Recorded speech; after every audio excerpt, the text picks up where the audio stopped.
கோவையில் இலக்கிய மற்றும் கவிதை படைப்புகளில் ஆர்வமுடைய மாணவர்களை ஊக்குவிக்கும் விதமாக நளினி வெள்ளையங்காட்டான் சமூக நல அறக்கட்டளை துவங்கப்பட்டது. ஒடுக்கப்பட்டவர்களின் விடுதலை போராளியாக கவிஞராக அறியப்படுபவர் வெள்ளையங்காட்டான். ராமசாமி என்ற பெயரை கொண்ட வெள்ளையங்காட்டான் விவசாயியாக, தையல்காரராக, ஆசிரியர், கட்டுரையாளர், சிறுகதை எழுத்தாளர் என பன்முகம் கொண்டவர். இவரது எழுத்துக்களை உலகறிய செய்வதில் இவரது மகனான நளினி வெள்ளையங்காட்டான் பெரும் பங்கு வகித்துள்ளார். இந்நிலையில் மறைந்த நளினி அம்மாவின் 2ஆம் ஆண்டு நினைவு தினத்தை முன்னிட்டு அவரது பெயரில் நளினி வெள்ளையங்காட்டான் சமூக நல அறக்கட்டளை துவங்கப்பட்டது. இந்துஸ்தான் கலை மற்றும் அறிவியல் கல்லூரி வளாகத்தில் நடைபெற்ற நிகழ்ச்சியில் அறக்கட்டளையின் நிறுவனர் மகேந்திரன் அனைவரையும் வரவேற்று பேசினார். விழாவில் சிறப்பு விருந்தினராக இந்துஸ்தான் கல்வி நிறுவனங்களின் நிர்வாக அரங்காவலர் சரஸ்வதி கண்ணையன் கலந்து கொண்டு குத்துவிளக்கு ஏற்றி விழாவை துவக்கி வைத்தார். தொடர்ந்து கௌரவ விருந்தினர்கள் ஓய்வு பெற்ற துணை ஆட்சியர் சுப்பிரமணியம், பேராசிரியர் ரமணி, ராஷ்டரியா ரத்னா குருஜி, சிவாத்மா, எழுத்தாளர் ரவீந்திரன், தமிழ்நாடு கலை இலக்கிய மன்றம் வெள்ளங்கிரி, முனைவர் கார்த்திகேயன், முனைவர் அருவி தேன்மொழி ஆகியோர் கலந்து கொண்டு நளினி வெள்ளையங்காட்டான் சமூக நல அறக்கட்டளையை துவக்கி வைத்து வாழ்த்துரை வழங்கினர். முன்னதாக நளினி அம்மாவின் மகள்கள் ராஜேஸ்வரி, மனோகரன், சித்ரா மற்றும் பேத்தி ஸ்ரீநிதி மகேந்திரன் ஆகியோர் பேசுகையில், தமிழ் மொழியின் சிறப்பை பாரெங்கும் பறைசாற்றும் கவிஞர் வெள்ளையங்காட்டானின் படைப்புகள் கவிதை, கட்டுரை, பேச்சு போட்டிகளில் வெற்றி பெறும் பள்ளி மற்றும் கல்லூரி மாணவர்களை ஊக்கப்படுத்தி பாராட்டுதல், கவிஞர் வெள்ளையங்காட்டானின் படைப்புகளில் முனைவர் பட்டம் மற்றும் ஆய்வில் படிப்புகளில் ஆய்வு பணியை மேற்கொள்ளும் வசதியற்ற மாணவர்களுக்கு ஊக்கத்தொகையினை ஆண்டுதோறும் வழங்குதல் ஆகியவற்றை நோக்கங்களாக கொண்டு இந்த அறக்கட்டளை செயல்பட உள்ளதாக தெரிவித்தனர். விழாவில் அறக்கட்டளை சார்பாக பள்ளி மற்றும் கல்லூரி மாணவர்களுக்காக நடத்தப்பட்ட கவிதை, கட்டுரை, பேச்சு போட்டிகளில் வெற்றி பெற்று முதல் 3 இடங்களை பிடித்த மாணவர்களுக்கு பாராட்டும் கேடயமும் வழங்கி கௌரவிக்கப்பட்டது. அவர் மிகப்பெரிய எழுத்தாளர், சமூக சிந்தனையாளர்.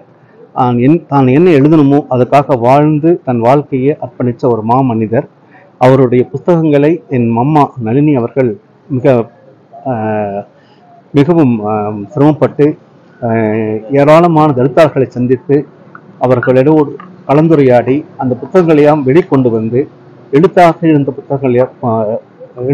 இருந்த வடிவங்களை புத்தகங்களாக மாற்றி உலகறிய செய்தவர் என் அம்மா நளினி அம்மாள்.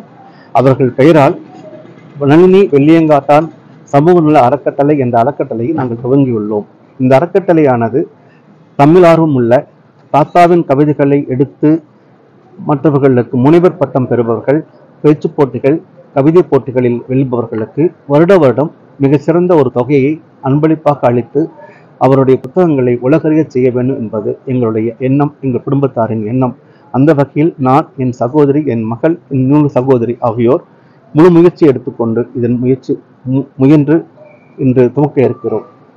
இப்போ தாத்தாவோட புக்கெல்லாம் அப்பா சொன்ன மாதிரி பாட்டி ஒரு தொகுப்பா எடுத்திருக்காங்க.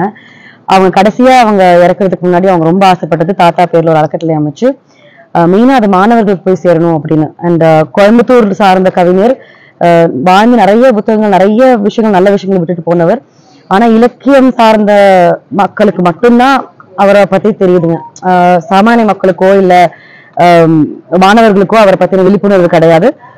பாட்டி இருந்த சமயத்திலேயே நிறைய பாட புத்தகங்கள்லயும் தமிழ் சார்ந்த துறைகளிலையும் அவரோட ஒர்க் வர மாதிரி அவங்க பண்ணிட்டு போயிருக்காங்க. இப்போ இந்த அறக்கட்டளை மூலியமா இன்னுமே படிக்கிறவங்களுக்கு, மாணவர்களுக்கு போட்டிகள் மூலியமாவும் ஏதாவது கொண்டு போயிடணும் அப்படிங்கறதுக்காக இது ஸ்டார்ட் பண்ணிருக்கோம். இன்னும் வேற என்னென்ன பணிகள் பண்ண முடியுமோ நம்ம அது போக போக பண்ணணும் அப்படிங்கிறது ஒரு ஆசைங்க. நிறைய பாடுபட்டு இப்போ அது இன்னைக்கு தொடக்க விழா பண்ண போறோம். இந்த புக்கு எல்லாம் தாத்தா எழுதின புக்கு எல்லாமே நாட்டுடைமை கருணாநிதி அவர்கள், முதல்வர் கருணாநிதி அவர்களால் நாட்டுடைமை ஆக்கப்பட்டது. அதற்காக பரிசு தொகையெல்லாம் வழங்கப்பட்டது. அந்த நாட்டுடைமை ஆக்கப்பட்ட புத்தகங்கள் இருக்கிற பாட்டுகள் எல்லாமே நூலகங்களில், பாட புத்தகங்களில் வைக்கப்பட்டது, நூலகங்களில் வைக்கப்பட்டது. அது இந்த புத்தகங்கள் எல்லாம் வெளிநாட்டில் உள்ள, அமெரிக்காவில் உள்ள அரிசோனா மாநிலத்தில் உள்ள நூலகத்திலும், பாடப்புத்தகத்திலும் வைக்கப்பட்டுள்ளது. திருவனந்தபுரத்தில் உள்ள கேரளாவில் திருவனந்தபுரத்தில் உள்ள நூலகத்திலும் பாடப்புத்தகத்திலும் வைக்கப்பட்டிருக்கிறது. இது எத்தனை பேர்த்துக்கும் தெரியும் தெரியல. பட் இது மரபு கவிதைகள். இது நம்ம புவியரசு சாரு ஞானி அவர்களால் திருத்தி புக்குகளாக வந்தது. அதுக்காக அம்மா ரொம்ப பாடுபட்டாங்க. புவியரசு ரொம்ப எங்களுக்காக ஹெல்ப் பண்ணியிருக்காங்க. ஞானி அவர்கள் இதை திருத்தி புக்காக வெளிப்படுறதுக்கு எல்லாருமே நிறைய உதவி பண்ணியிருக்காங்க. அம்மா வறுமையில் வந்தாலும் கூட இந்த புக்கு வெளிவரக்காக நிறைய பாடுபட்டு இது கொண்டு வந்ததுனால இந்த அறக்கட்டளை ஆரம்பிக்கணும்னு அம்மாவுக்கு ரொம்ப விருப்பமா இருந்தது. அதை இன்னைக்கு நாங்க குழந்தைகளா இருந்து நாங்க நிறைவேற்றி வைக்கிறோம். அதுல நாங்க ரொம்ப சந்தோஷப்படுறோம். தமிழ் மொழியின் சிறப்பை பாரெங்கும் தெரிவிக்கிறதுக்காக இந்த நளினி வெள்ளியங்காட்டான் அறக்கட்டளை நாங்க நிறைவேற்றிருக்கிறோம். இந்த அறக்கட்டளையின் மூலமாக பள்ளி கல்லூரி மாணவர்களுக்கு பேச்சு போட்டி, இலக்கிய போட்டி, கட்டுரை போட்டிகள் நடத்தி மாவட்ட அளவில் முதலிடம், 2ஆம் இடம், 3ஆம் இடம் பெறும் குழந்தைகளுக்கு கேடயங்களும் பரிசுகளும் வழங்க உள்ளோம். அது மட்டுமல்ல, எம்ஃபில் PhD செய்யும் மாணவர்களுக்கு ஊக்கத்தொகை வழங்கவும் ஏற்பாடு செய்துள்ளோம். நன்றி.